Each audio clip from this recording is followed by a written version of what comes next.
Welcome in to the Skol Purple podcast as the Minnesota Vikings have won their fifth straight game, just like we all expected, right, Mike? We all expected them to win five straight games in also losing their starting quarterback, their backup quarterback, and their other quarterback, Nick Mullins, too, not even mentioning him.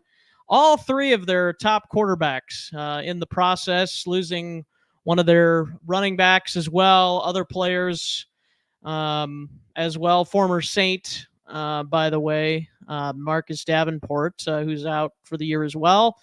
And here we are. The Minnesota Vikings are 6-4 and right in the thick of things in the NFC postseason playoff picture, just like we all thought, right? 100%. I mean, I think if you rewind back to, when we were 1-3 or something, there wasn't another loss on the schedule. I was wrong, but barely. I called this a couple of weeks ago. My baby boy is now 4-0, not just 2-0, 4-0 since he's been alive. Right. So, Lucky Luce is giving us some luck, continuing his good luck to the Vikings, but no, a lot of adversity. You can't deny what this team is doing as a team. It's pretty incredible. You're losing piece after piece after piece, and like Madison today, producing very much, but hey, Mike, I'm going to kick you out here because we're kind of losing you. So I'll let you rejoin. I'll let you rejoin the broadcast here. So I'll let you reset things. But the Vikings, again, winning their fifth straight, 27-19. And just quite the adversity, like Mike was trying to say there, that the Vikings have gone through to get to this point, to get to 6-4. Let's see if he's back. Here we go. That looks better. There he is. Okay, there good. He is. Good. Yep. We got it always you back. messes it. It always messes with us at least once. Yep. But no, you mentioned the adversity that this team has just gone under, and they just keep on winning games. It's pretty incredible, and I think a lot has to be given to a lot of credit has to be given to the head coach Kevin O'Connell and what he has done over these last few weeks, preparing this team not only for life after Kirk Cousins with backup quarterback Jaron Hall, but also with preparing Josh Dobbs, and then also the rest of the coaching staff too, and their help in preparing him as well. But my goodness, if you would have told me Josh Dobbs was going to have the numbers that he was going to have these last 2 weeks, and the Vikings were going to be 2-0 in those games, I would have probably laughed. Honestly, I would have probably laughed at you because it just boggles my mind. What is going on that this journeyman, he really is a journeyman quarterback at this point, Josh Dobbs is. So, and he's just lighting the world on fire right now, taking the NFL by storm. I think we did see a little bit of regression in that second half, but overall, I thought you can't be really too upset about his performance, and a couple of touchdown drives for the Saints there in that second half. But overall, defensively, I thought they played really well and made some key stops down the stretch. Yeah, those two touchdown drives were incredible offensive plays. Like, to have two of those happen there, just incredible plays, and just seems like luck, but they're there making the play, not necessarily luck, but it there to make the play on defense, and we just they made the play, and it was a lot closer than it should have been.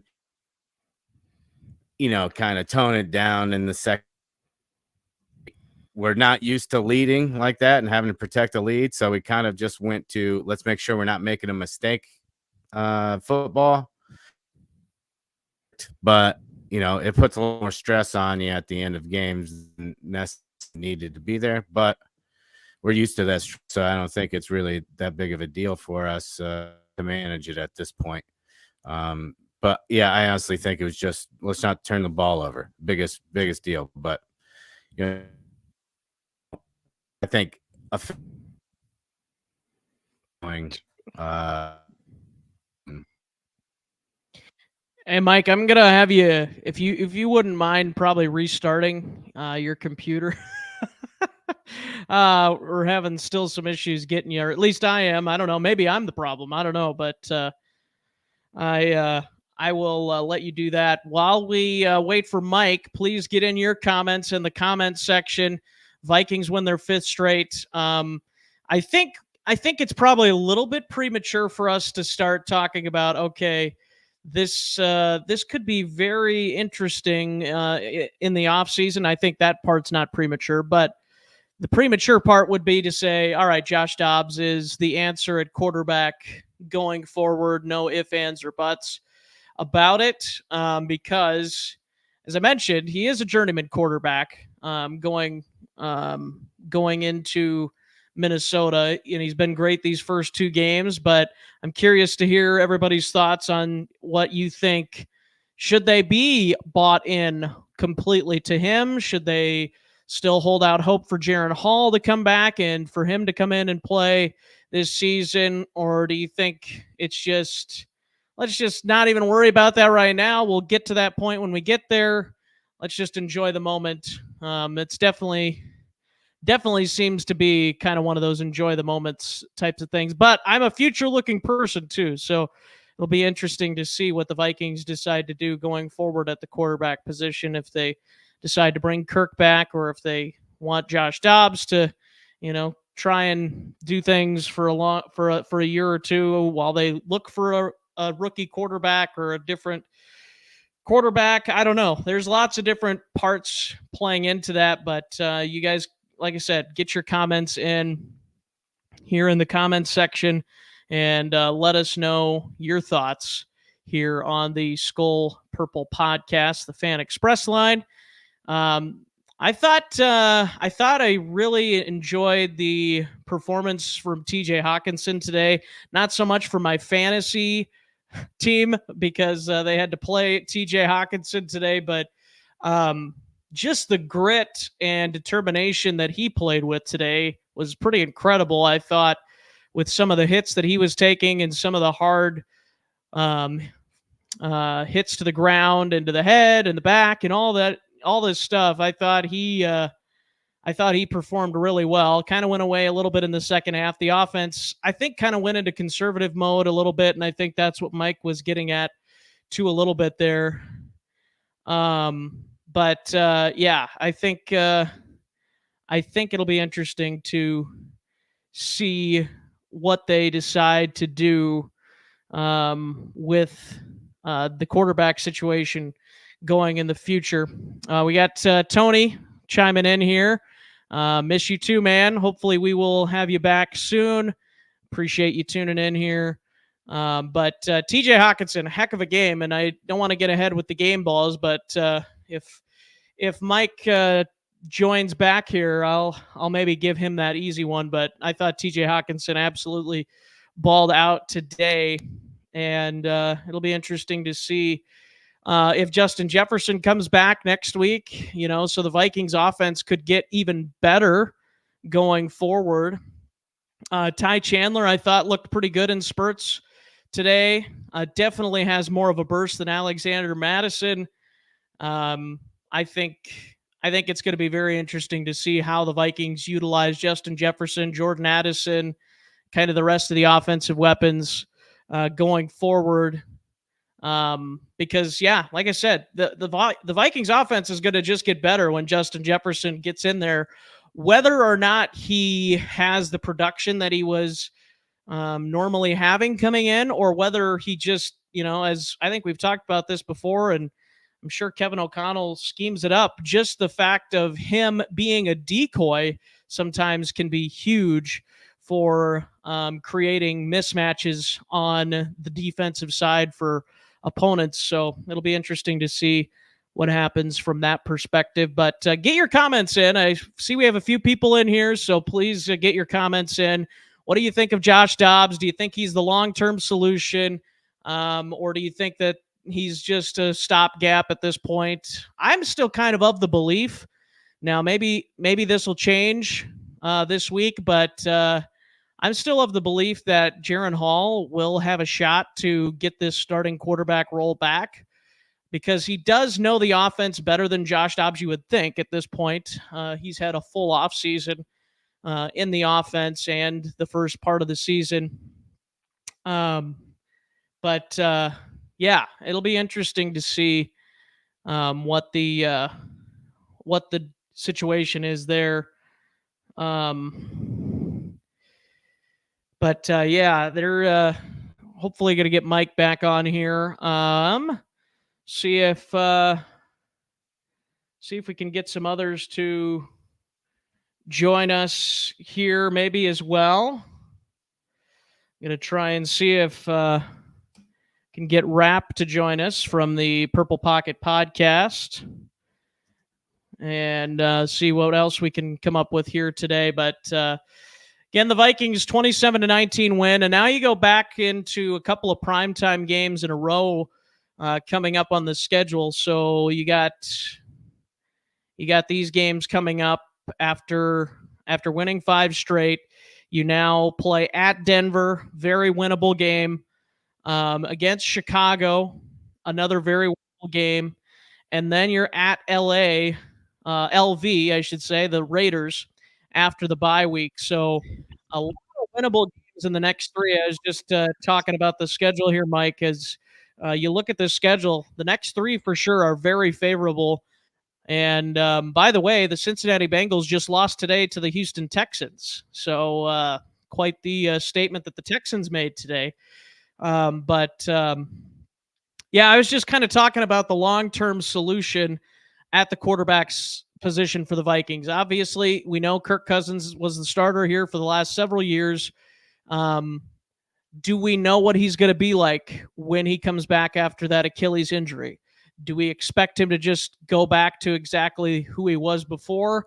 I don't know, but I'm just curious what your thoughts are. I know it's probably a little bit too early to be like, oh yeah, well, what's the plans for 2024? Because we still have 2023 to play. But I'm always a future-looking person, so I'm very interested to see what they will do at quarterback this offseason. And honestly, I think it's a very huge decision, regardless of what they decide to do. So what are your thoughts on that and anything else that you want to talk about here? Yeah, hopefully I don't get cut off again, but it doesn't seem like I won't. It seems like something funky. But I think ideally we, with season strong and we get first round, there's a quarterback that drops there that can. I think that's our ideal situation, judging by how the season's going and how we hope it continues to go. We're not going to get one of those top tiers. I think we sign Kirk Cousins. I think he'll be all right. These injuries not be as bad as they used to be, or at least it seems that way. People recover from there, and I mean, Aaron Rodgers seems to be on the track to do it within a year, and he'll be back possibly for the playoffs. Who knows? Person to learn from. You're going to make all the right decisions when by Kirk Cousins. So I think that's if Josh Dobbs just decides to continue playing, and we have to consider him being long term, at least for a contract, while we figure out the quarter. It's going to be hard to let somebody go that comes in here and does what you want him to do every step of the way. It's almost like a fear that he plays really well and you have to kind of figure out what to do with him afterwards. But ideally we get somebody decent in the draft and let him be mentored.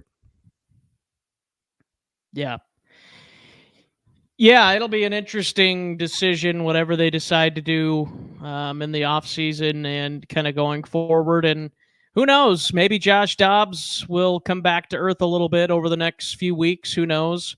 And who knows? Like I was telling the listeners and viewers, who knows if he even will end up being the starter in a week or two. Jaron Hall could very well still come back and be the starter for this team. I will say this: if you win two in a row and he plays the way he did, it's going to be hard to probably make that decision to just say, all right, we're gonna take Josh Dobbs out and we're gonna put Jaron Hall in. But I don't I'm think going to they be do it. interested to see what they do. I don't think they bench Dobbs at all at this point. Rookie comes in knowing he's the backup. No, no, there is no hard feelings with getting benched essentially for this veteran quarterback that's coming in and playing at a high level. So I think they're going away from Dobbs unless something drastic happens. I mean, starting and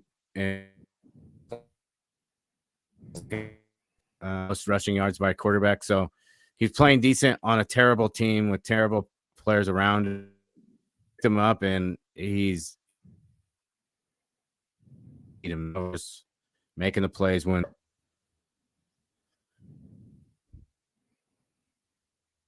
Yeah, Mike, we're having issues with the internet here again. I don't know if you want to join on your phone, try that, or how you want to do that. But um, I will say this: I think that it is probably too early to commit long term, at least for Dobbs. As much as it would be fun to say, oh yeah, we've got our quarterback for the next several years. He is 28, so that is something to keep in mind. But see if we can.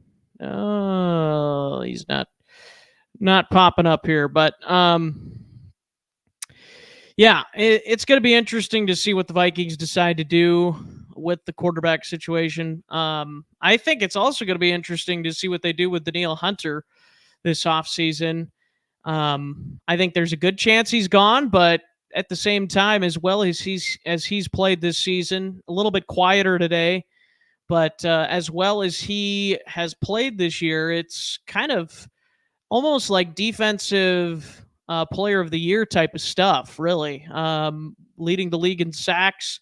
He got that bonus, that 7-figure bonus that Adam Amin, the broadcaster for Fox, talked about because of that 11th sack of the season today. So he's playing really well. And even if he isn't getting the numbers, teams are still going to respect him and double team him. And that's also going to open up the pathway um,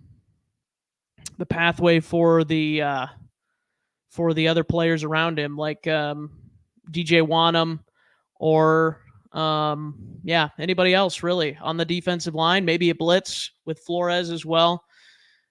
Um, so we're having a ton of fun here with with the connection issues today. But the Vikings have not had connection issues, so there's that at least going for us. But yeah, it's a very fun win today. A fun couple of weeks. You love to see quarterbacks like Josh Dobbs, like that type of story. Like just it's been doubted pretty much since he's got to the league, and he's just performing continually at a high level. But yeah, it's been fun to watch. Mike's continuing to have some issues. I think it's on his end, but maybe it's on my end. I'm not sure what it is with the internet today, but we're gonna try to get a few more minutes out here. Like I said, any comments you guys have, please feel free to send in your thoughts from this game. I'm going to go ahead and give game balls out right now. I'm just going to give 2 or 3 out here. I think I'm going to give one, like I said, to TJ Hawkinson. Um, like I said, really big first half, especially, and just the ability to get back up after being absolutely obliterated at times by the Saints defense just was impressive because that tight end position, they're probably one of the top positions to get banged up throughout the course of the season. Seems like there's always injuries at the tight end position, multiple injuries for every team, it seems like. But yeah, so TJ Hawkinson gets my game ball, my first game ball. And then, I mean, obviously, you got to give it to Josh Dobbs, too, right? I mean, he's been fantastic throughout the course of these last couple of games. And it's been impressive to watch, regardless of the circumstances. He's come in and played really well. Yeah, 268 yards today on 23 of 34 passing the ball, one touchdown as well. He also ran the ball 8 times for 44 yards, almost the leading rusher. Ty Chandler was the leading rusher by 1 yard. TJ Hawkinson had 11 for 134 and a touchdown. And then defensively, Byron Murphy Jr., he had a pretty solid game. I would probably give him a game ball as well. I think his performance against Chris Olave, I mean, Chris Olave in the second half had a few big plays, but overall, I was pretty impressed with his defense against Olave. Like I said, a few big plays, that one amazing touchdown, and I don't even know if that was Murphy in coverage on that play. I can't remember, but just a fantastic performance. And yeah, I think that's been really the big 3 game balls I would give out. If anybody has any other ones they thought from today, Jordan Addison had 4 catches for 69 yards. So he had a decent day, but nothing too extravagant, I don't think. But also, I think game flow in that second half, the team was a lot more conservative with how they wanted to run things. They just kind of didn't want to take too many chances, turn the ball over, and risk the Saints getting good field position or maybe even getting a defensive touchdown. So, yeah, I thought it was interesting. Adam Amin mentioned the good, the bad with Jameis Winston. He came in and he looked really good the first couple of possessions for New Orleans, and then we saw some of the bad with some of the risks that he took on those interceptions that he threw, and yeah, it was kind of rough there for them on those last couple of possessions. Kevin O'Connell, I will mention on the challenging, that first challenge, the person, whoever was giving him advice on the Addison not touchdown, they should have probably spoken up a little sooner, or maybe they didn't see the full replay when the ball came out. I don't know why they called that one a challenge, called the challenge on that one, and then the other one as well, that they didn't call a flag or throw a flag on, was a Josh Dobbs quarterback run on third down, and he apparently, according to the replay, got the first down, but he was unable to. He didn't get a good spot from the officials, so it was kind of a tough call. But then Kevin O'Connell decided to pocket his challenge. He won a challenge later on. Didn't really end up mattering too much, but yeah. So couple of iffy moments on the challenges with Kevin O'Connell. We've seen that a couple of times this season.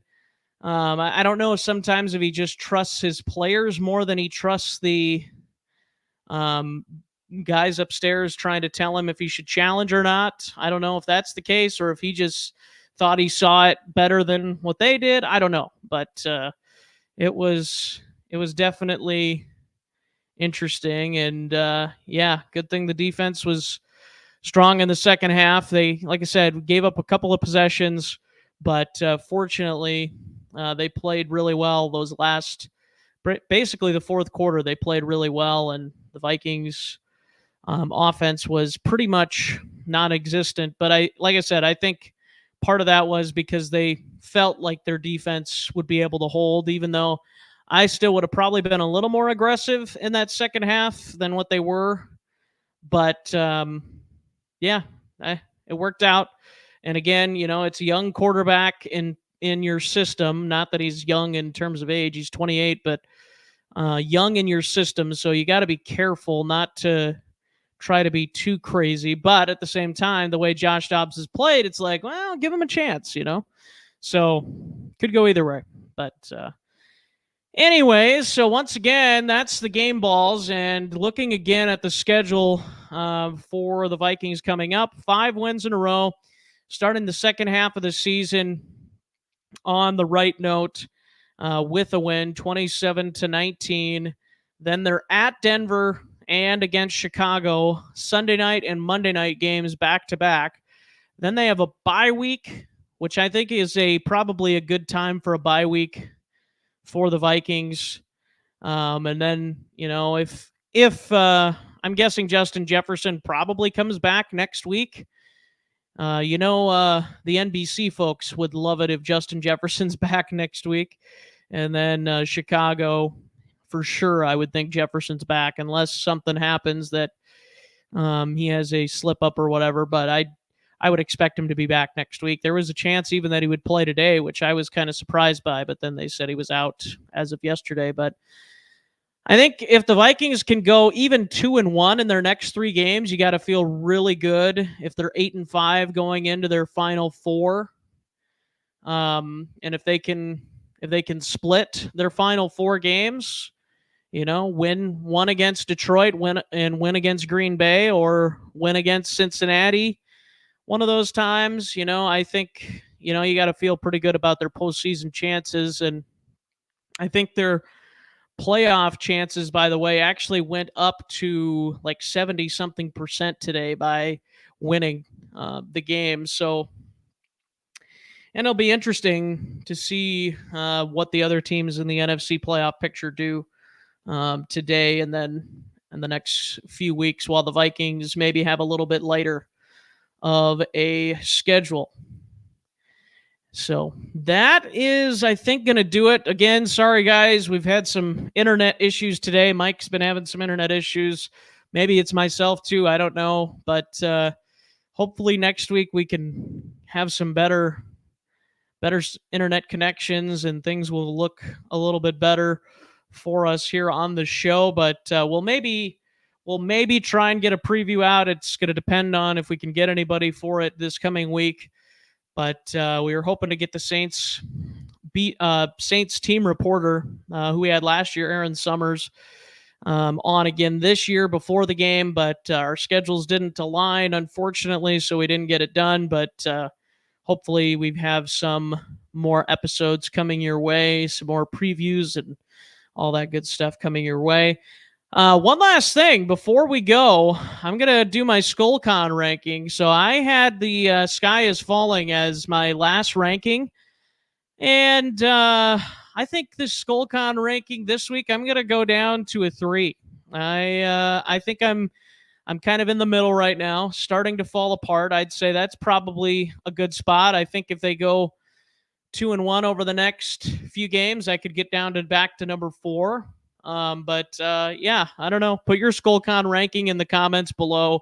Give us your thoughts on that as well. Just a fun little thing we can do to kind of give our state of feeling on where the Vikings are at as a team.